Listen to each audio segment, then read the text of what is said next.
নরেন্দ্র মোদীজি আমাদের 500 বছরের স্বপ্ন পূরণ করেছেন। 22শে জানুয়ারি 2024 রামচন্দ্রের জন্মস্থান অযোধ্যাতে রাম মন্দির উদ্বোধন হয়েছে। আপনি জীবনে ভেবেছিলেন জীবদ্দশায় রাম মন্দির দেখে যাবেন?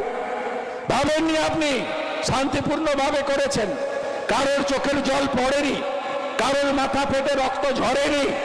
3 লক্ষ সনাতনী শহীদ হয়েছে এই রামলালার জন্মস্থান উদ্ধার করার জন্য।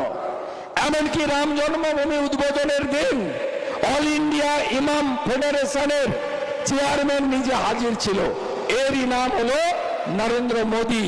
শুধু তাই নয়, অন্য ধর্মের লোকেরা যাতে ধর্ম পালন করতে পারে তার জন্য যোগী আদিত্যনাথজির সরকার ফৈজাবাদ থেকে 25 কিলোমিটার দূরে